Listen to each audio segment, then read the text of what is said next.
Okay, so I think that is us ready to go, 10 o'clock now. So just a reminder to everyone, I have turned your cameras off just at the moment, just while Una is presenting. So if you can just keep on mute and your camera switched off at the moment, that would be great. And I'm just going to introduce Nikki Scott here. She's just going to say a couple of words from Women in Business just before Nikki passes over to Una to get started in this webinar. So over to you, Nikki. Thanks, Neil. Morning, everyone. Hello, virtually. Welcome to our very first webinar within our 6-week schedule. I really hope you enjoy the morning. As Neil said, I am Nikki and I'm the head of programs at Women in Business. I think there should be a couple more of you on your way, so it should be a great morning ahead with Una as she gives you some tips and insights in communicating and leading through change. We've worked with Una for a long time now. She leads our Back to Business Maternity Returners program, and she's amazing. So I'm sure you will have a great morning with her. I'm going to pass her over in just a moment. I just want to remind you about a couple of the different events and things that we have coming up as we just released our schedule last week. So obviously, a big part of Women in Business is networking and meeting other people, and we want to make sure that we give you that opportunity. So every Wednesday we'll have networking events at different times of the day. As we know, we've all got different schedules that you're managing right now. So we're almost fully booked for tomorrow for the 10 a.m. slot. Now our CEO Roseanne Kelly will be facilitating that networking, so that'll be a really good morning. And then we have it at 2 o'clock as well. I don't know if any of you know Roisin McDermott, so she will also be helping us with some of the facilitating of the networking. And then I will be doing it at 4 o'clock. So if any of you want to come along and say hello, all you need to do is register. All of our events are free for Women in Business members. So yeah, if you get a free moment, you want to break up your day, please do come along. We also have a wellbeing event on Thursday. So we're going to be doing wellbeing events every Thursday, and that will be step away from your refrigerator.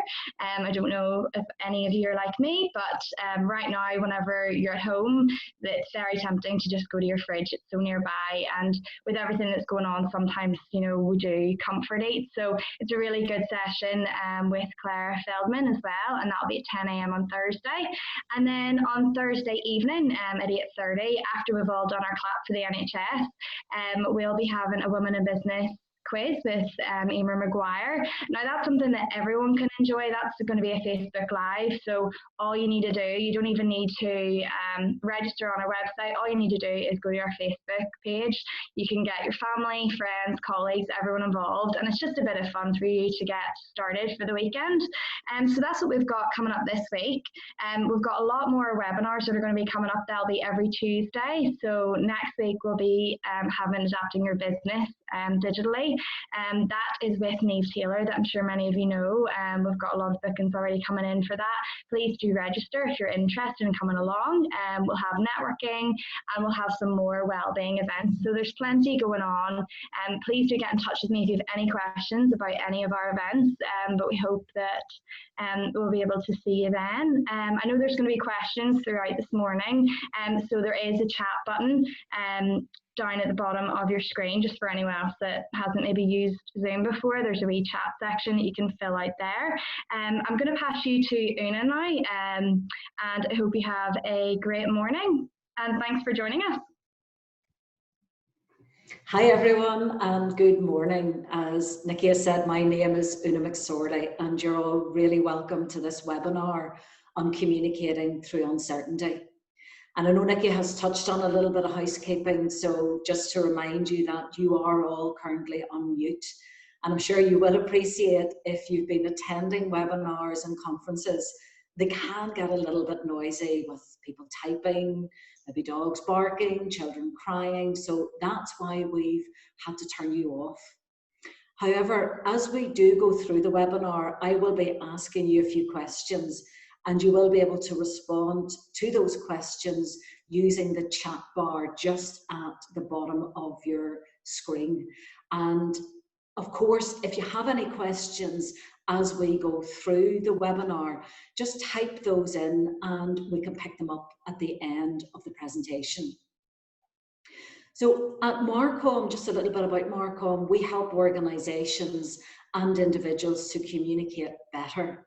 And if there was ever a more important time for really solid communications in organisations, it is definitely now.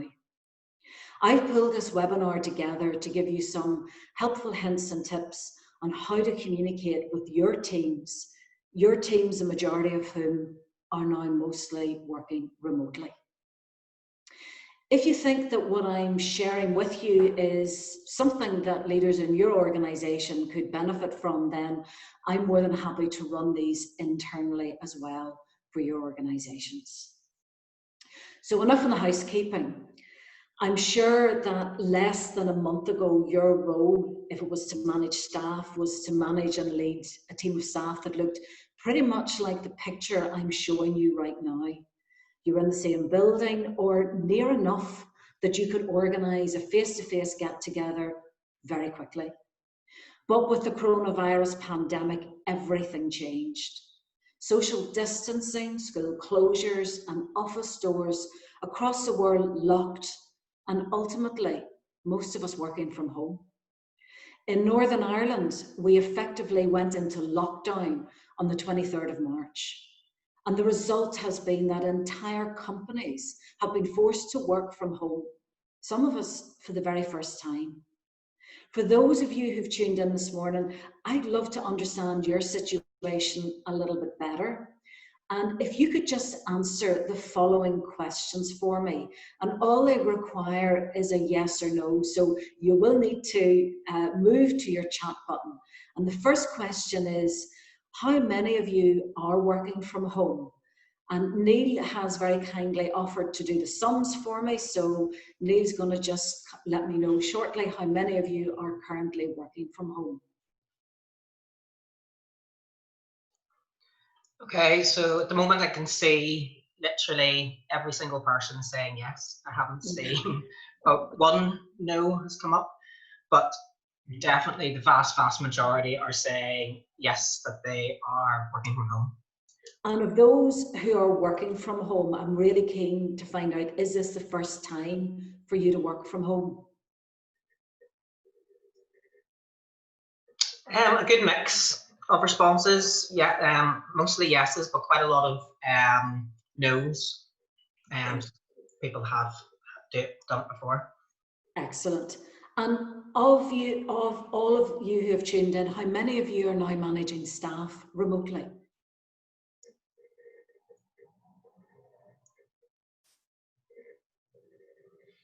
Yes, a lot saying yes.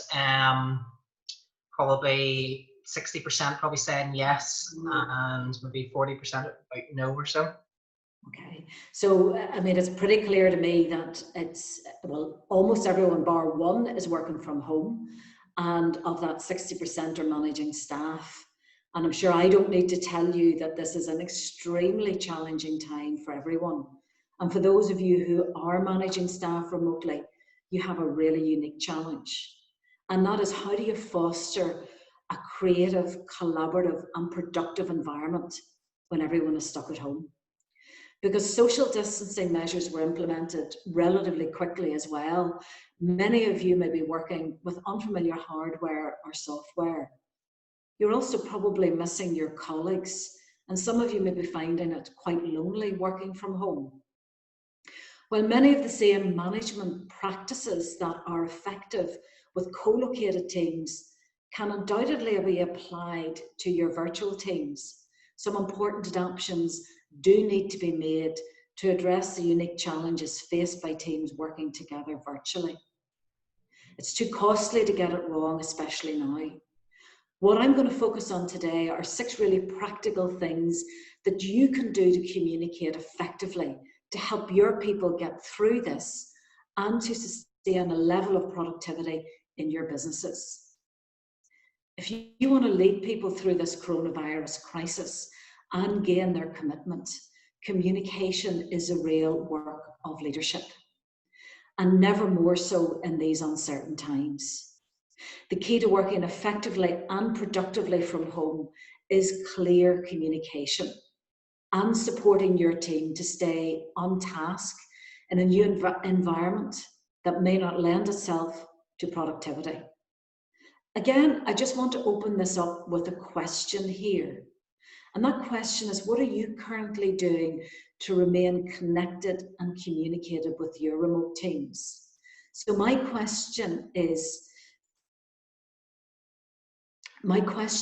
for you from a communication perspective. What has worked for you and what has this helped?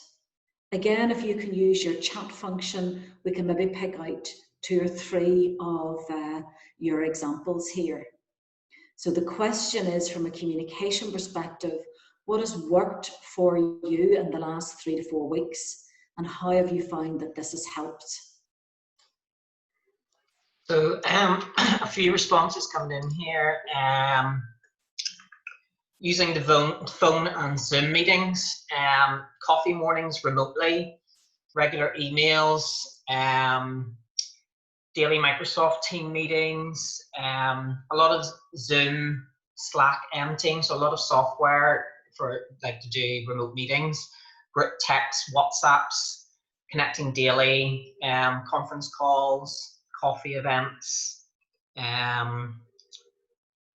That kind of tends to be the main kind of feedback. And I mean, these are the responses that I've been getting from my clients about what's been working from them as well. You know, it's this whole area of replicating that 10:45 coffee break, and they're doing that via video conferencing, which again is really, really important. It's that being able to see each other that helps with that level of connectivity, which is so important.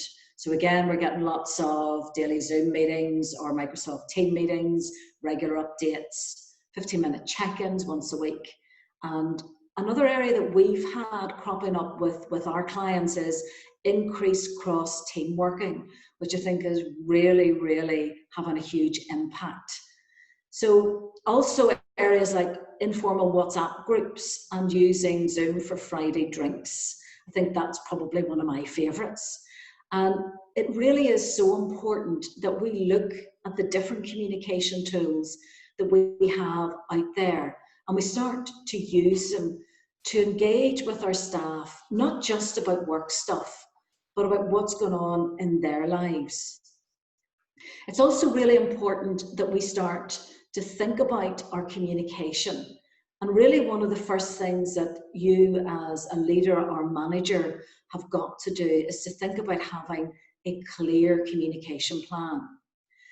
And as with all potential crisis situations, you've got to be communicating in a way that really is authentic, is credible and truthful. And that is critical. And that means for you, you've got to be open, you've got to be proactive, you've got to be clear, and you've got to be frequently communicating. And this is really best practice in a crisis or not. But clearly in a time of crisis, it's critical. But it's also tempting during a crisis to focus on the immediate need to get communication out there quickly. And yes, that is really important. However, it's also important to have a plan in place, one that ensures that you are listening to your teams and that you're evolving your message and your tactics as necessary to effectively engage with your people. And it doesn't take that long to do it. So if you can just pause long enough to think through your objectives, think through who your target audience is, think about your messages, and think about how you can embrace all of the new channels, you will be effective with your communication. And of course, ultimately, you will have to build in how you're going to measure whether you've been successful or not. And simple as this may seem, it so often doesn't happen. Managers during periods of change often under-communicate. Their messages lack clarity, and it can simply be one way. They focus on the process and not the people. This current crisis has caused extensive change in every organisation. The situation is fluid. What was advisable yesterday isn't necessarily today. And sometimes it seems to change on a minute-to-minute basis. So this means now more than ever, regular communication is key. It reassures your staff about the changing situation. And although your employees have direct access to many sources of information, there's also a huge amount of misinformation out there, and the rumour mill is rife. So one of your roles as a leader and a manager is to shut that down as quickly as possible and make sure that your staff hear the latest updates from you rather than through the media or some other source. You also have to think about the sources that you're using to make sure that they are consistent and true. And I know that we have a number of large organisations tuning in this morning. And what we find with the larger organisations is communication is generally controlled by the communication team. They'll be responsible for communicating what's happening, when it's happening, and how it's happening. But not all of us have that luxury. Not all of us have a dedicated communication team. But for those of you who don't, now is the time to start thinking about establishing a small team who will take over that responsibility for communication. So if you have, if you haven't got a comms team in place, now's the time to think about pulling together that small team. And perhaps you should look at staff from different areas of the organisation to take on that responsibility of looking at your communication teams. So the team itself should be large enough to be effective, but small enough to be nimble. And you should think about removing the team members from their day-to-day roles and responsibilities so that they can really focus on the communication needs of all of your key stakeholders, not just internally, but also externally. And when developing your communication plan, it really should begin with a clear set of goals. When setting your goal or goals, you need to be very clear about the end point that you're aiming for, and also how you're going to build in that level of measurement. Having set your objectives, you can then begin to identify your target audiences. Who are your key stakeholders? What information do they need? Who needs to get it first, and for what purpose? As you identify your audiences, you've also got to think about the mood that your audiences are in, that you're trying to communicate with. So when thinking about the needs of your people, either internally or externally, you've got to understand and tune into their emotions, particularly as we go through this transition.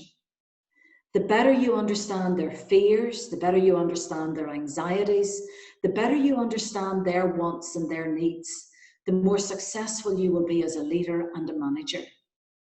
Realizing that our employees will react to change in a variety of ways is critical. But so often we simply jump into solution mode right away. Here's the change, now implement it. In many ways, that's exactly what has happened here. We were told we're going to be working from home. We were told that your team meetings will be via Zoom or Microsoft Teams or whatever tool you have chosen. I'll call you once a day. We'll do our one-to-ones over the phone. So, no real change, business as usual. But that just doesn't work. In my experience, what works is real engagement. And that means two-way communication that actively encourages feedback. So for you as a manager, as a leader, it's about listening as well as telling. When dealing with people, we've got to remember that we're not dealing with creatures of logic, but creatures of emotion. People are suffering as a result of the coronavirus epidemic, which has brought a heightened level of change, and we're all trying to get used to this new normal. For the first time ever, as we've discovered, many of our staff are working from home. And on top of that, they're also having to deal with their children, homeschooling, and perhaps working across the table from their partners. Not the most ideal situation for productive home working. And as leaders, we've got to recognize that. This change has knocked a lot of us around emotionally. leading to new levels of anxiety that need to be managed. There is one common emotion associated with this crisis, and it is fear. Fear of the unknown. And let's face it, none of us know what is going to happen over the next couple of weeks. And that is really unsettling for people. Fear about managing our children. Fear about not being able to deliver on our workload. Fear about feeling isolated. Fear about job security. Fear about my finances and how I'm going to pay the mortgage. And in some cases, how I'm going to even put food on the table. During this uniquely challenging time, it's likely that your employees will feel discouraged, lost, fearful, and even unfulfilled. It falls to you to maintain continuity and to support your staff to deliver. The first step for you as a leader is to understand and recognise these fears across your team. How are your team coping? And what can you do to best support them? Another way to understand your team and what they're all going through is to look at the Kubler-Ross change curve. It was originally created in 1969 to describe the stages of grief that we go through when we suffer bereavement. And I certainly know for me that it has helped me to understand where I am, because for all of us during this pandemic, there is undoubtedly a sense of grief. Grief for the loss of our normalcy.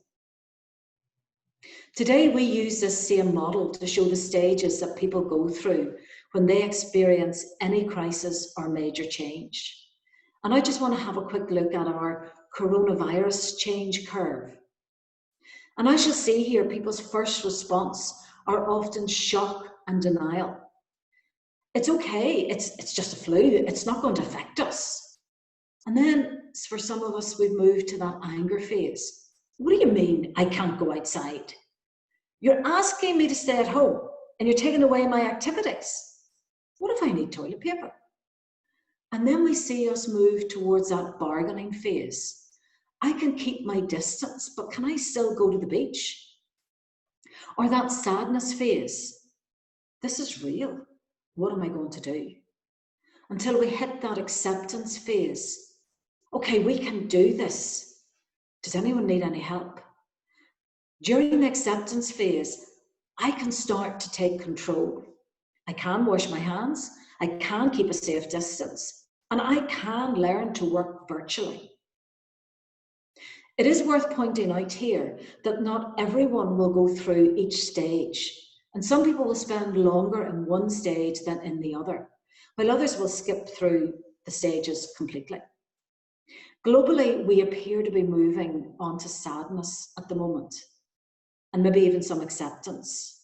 But individually, some people might still be in denial or the anger phase. We're certainly starting to see the anger phase arising in the States.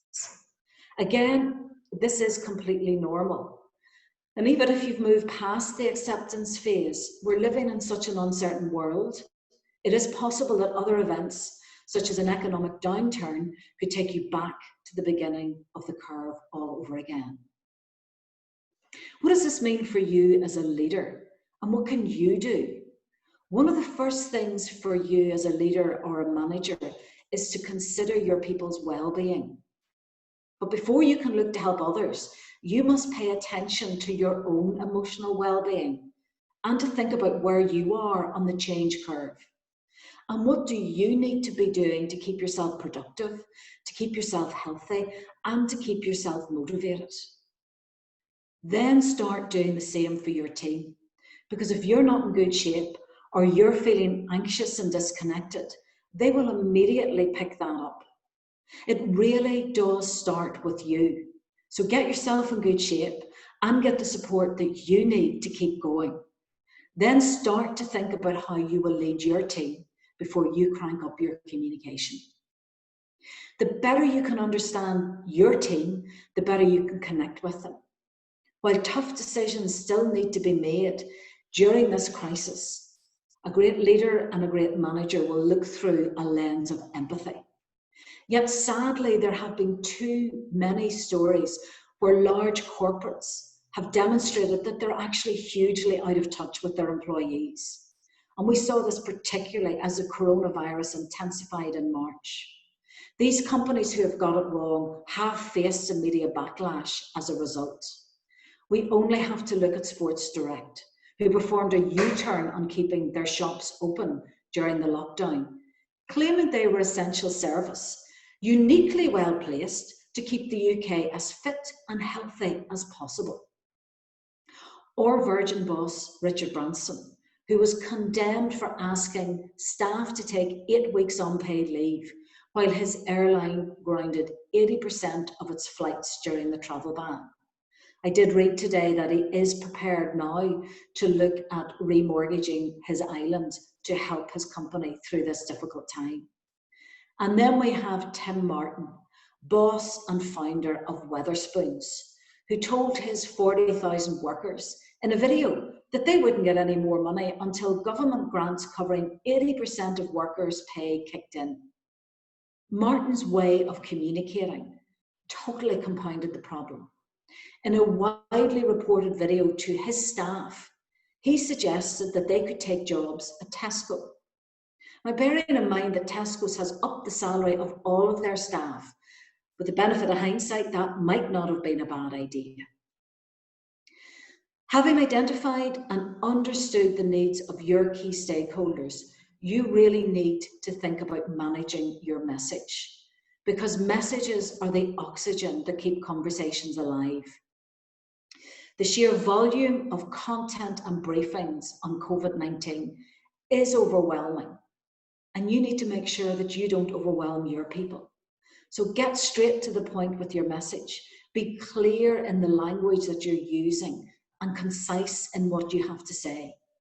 When thinking about your message, it's critical that you know who you're talking to, why you're talking to them, and for what desired outcome.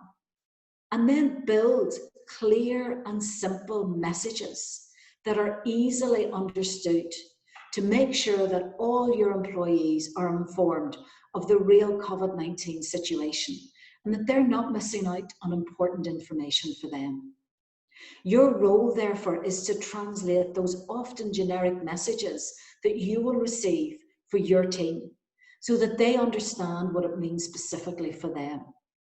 What do they need to start doing? What do they need to stop doing? Or what do they maybe need to continue doing as a result of all the change? We advise our clients to simplify their messages by speaking like a human, using words that are easily understood in the context of their teams, using anecdotes and analogies to ring a bell in the mind of the listener, and drop the jargon. As we move through this rapidly changing situation, for so many of us, it is not business as usual. What you need to do is to help your people prioritize their workload. A few targeted priorities clearly communicated will ensure that your teams are as productive as they can be. If certain non-essential tasks are too difficult to pull off from home, take them off the table, or at least put them on a back burner for now, and let staff know which projects should be prioritised. You should make the call on high-level priorities so your employees can focus on their best work in order to drive that productivity. And yes, of course, you need to be aware that productivity levels will be impacted because your staff are now working from home in less than ideal situations. You need to understand the hours that people can now work may not be 9 to 5, and you need to build in a level of flexibility. You need to let your people find their own way to get their jobs done, and you need to trust them. It's not about being at your desk from 9 to 5, but actually it's about delivering against your priorities and delivering on them by the end of the week. It doesn't actually matter when you do it. Through clear messaging, your role will be to minimise the impact on productivity. Engagement with your team is critical, and making them feel valued. And again, I just want to jump in with another question. What can you do to make sure that your staff are feeling valued? And I'd like to hear from you now what you are doing to make your staff feel valued. So again, Neil is going to collate your feedback. So if you want to jump back down to your chat buttons and give me a sense of what you're currently doing to make your staff feel valued, that would be fantastic.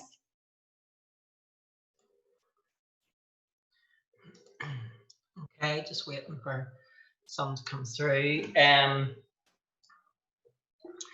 Some people are saying recognition of their work in meetings, personalised communication by contacting them individually, give positive feedback, say thank you, regular status updates and thanks, Yammer recognition, photos, individual phone calls, positive feedback, empathy and understanding in relation to various different family circumstances, working with them to coordinate when they need to be with their children during the working day, and kind of along those lines. Excellent, fantastic. And again, you know, there's no doubt that the feedback that I've been having from my clients pretty much mirrors what I'm hearing here. So it's about giving feedback that simply recognises those who are doing a really good job under what are very difficult circumstances. As a leader and a manager, simply taking time to say thanks. And that can be recognition through your Yammer, or for some people, they would simply prefer a private email or personal text at the end of the week. And that piece about allowing staff flexibility is so important, understanding that their kids are at home and giving them the opportunity to work at times that suit them. Listening is another one that's really important and comes up a lot, and just simply picking up the telephone. So it is all about looking for opportunities to recognise individuals and teams who are making that significant contribution. They're showing that extra effort to deliver beyond expectations, and it's so important for them to feel valued.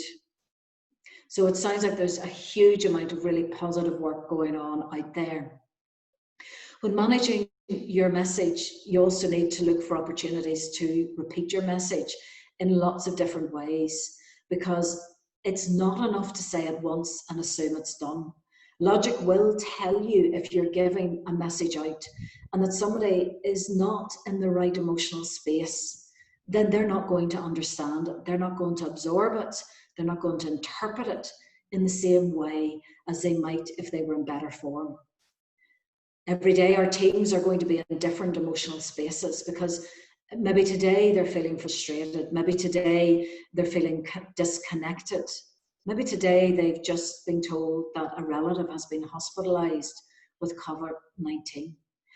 It is such a roller coaster that you're going to have to be much more creative in getting your messages out there. Most companies will tell you that people are their most important asset, yet often we aren't tracking how our people feel. So what can you do as a leader or manager? Well, you've really got to connect with empathy. Showing empathy for how your staff are feeling in these uncertain times is the hallmark of a great leader. Empathy isn't complicated. It takes time. Time to understand your colleagues and how they feel. We don't know how someone is doing until we take the time to ask. It is important to remember that just because someone was doing well yesterday does not mean that they're going to be doing the same today. From a practical perspective, you've got to be aware of how your team's feeling and how best you can support them. And the best way you can do that is to simply ask them and then listen to them. How are they feeling with the current situation? What do they need to support them to be productive? What resources do they need? You've also got to understand their situation. Do they live alone? Are they away from family and friends? Do they have any social support? Do they have kids? Do they have siblings? Do they have roommates or elderly parents that they may be sharing a space with? Because this all adds to the challenges that they may well be facing. Do they actually have the ability to work during the day? Or are they trying to get things done when the home is quieter at night? Do they have the resources and the support to stay in self-isolation? Do they have access to shops, to food, the internet where they are? Empathy is always important, but it is particularly vital during this public health crisis. Practicing empathy not only opens your mind to what others are experiencing, but it can also provide social connectedness that can help combat feelings of isolation. Good messages make emotional connections, and great content has a laser focus on its audience. When they hear it, they know it's for them. Start with empathy and communicate that empathy early and often. My final tip for all you as leaders and managers is to be visible. As a change leader, you've got to be visible, even if that is virtually visible. You have to be fully on board and demonstrate your behaviour that this is something you deeply care about. And your employees sense sincerity or lack of it very, very quickly. With the majority of our staff working remotely, these general day-to-day human interactions, we know they're harder to do, but they're also more important than ever before because they help people feel connected. As a leader, it's all about creating as many opportunities as you can for people to meet and share how they are feeling. Prolonged isolation could potentially impact on both morale and productivity. At a time when you can't gather your staff in the same room, you have to try to sustain a semblance of normality and of camaraderie, because that is what gives people a sense that they're part of a team. What can you do? You've got to look for opportunities to have conversations. And we've already heard lots about what you're already doing, that face-to-face interaction online, using your video calls, your regular manager check-ins. And of course, for some of you, you're simply picking up the phone, which is fantastic, especially for those employees who live alone. And they might feel even more isolated.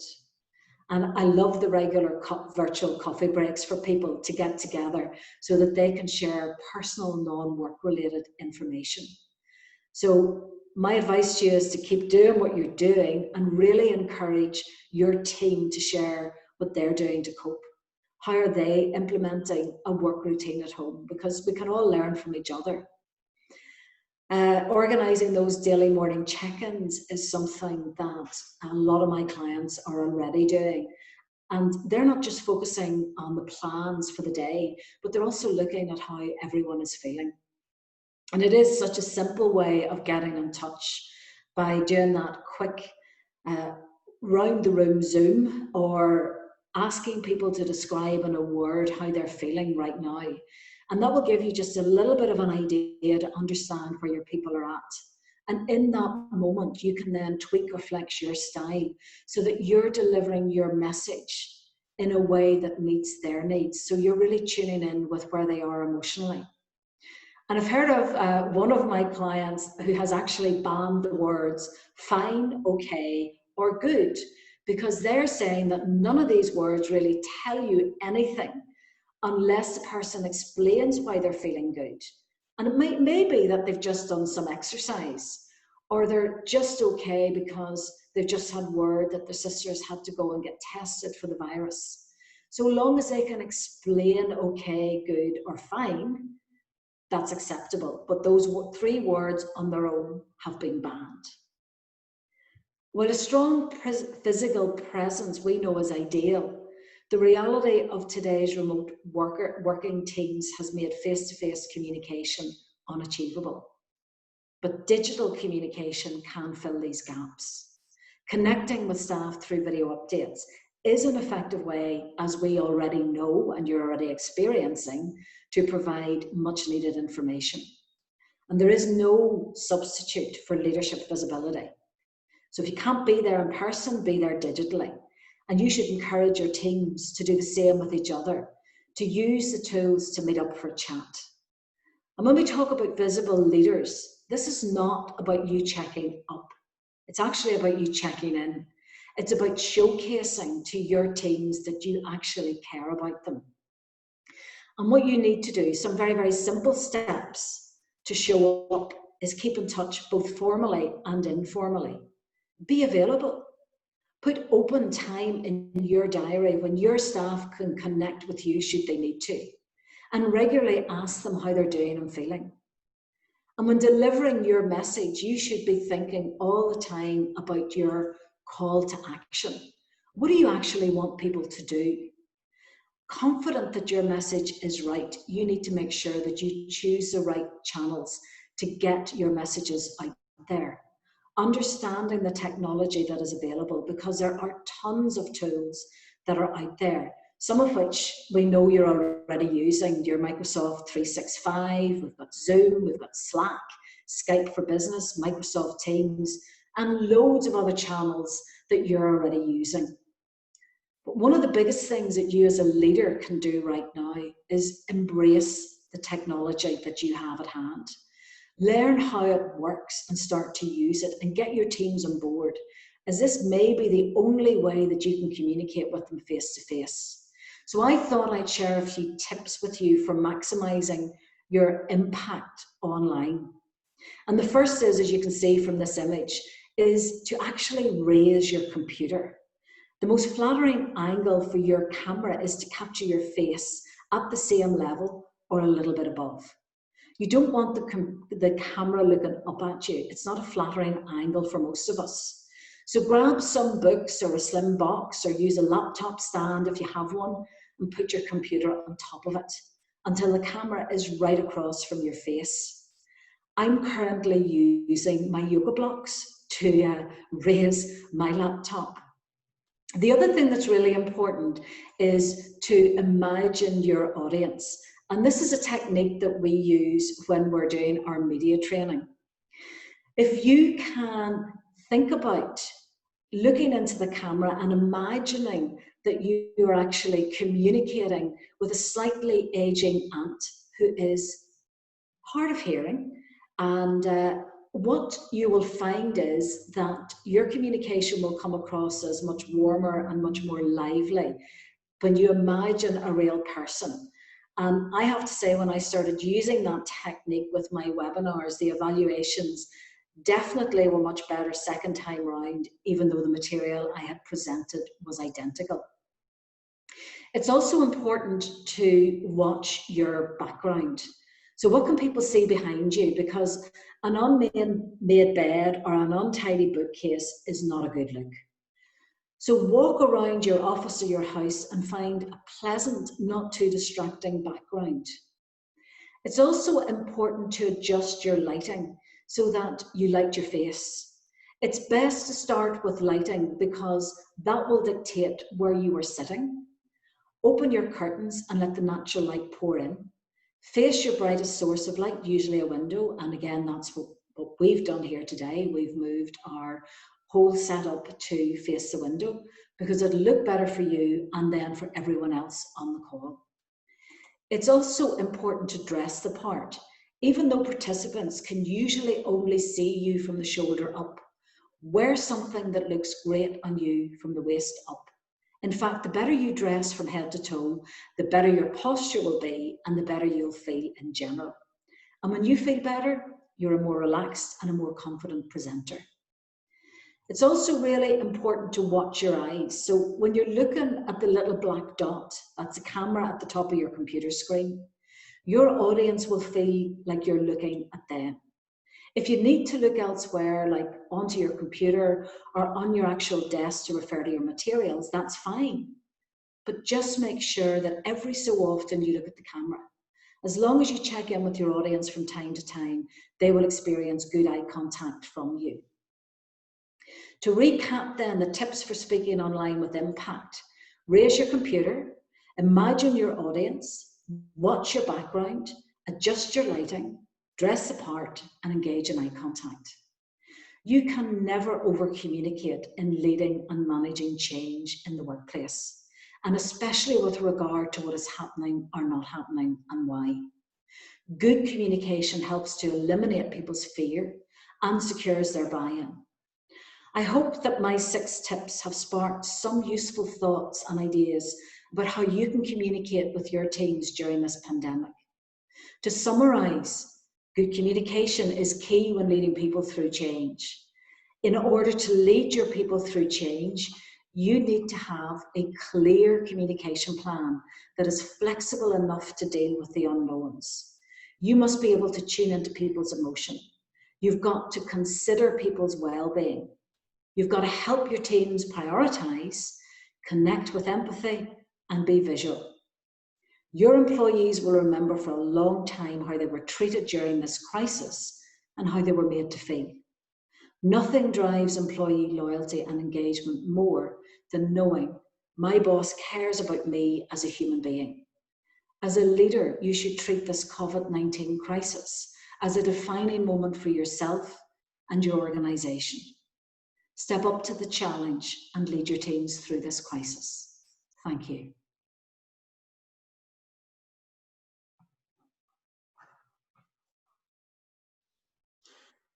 Neil, I'm going to pass back to you.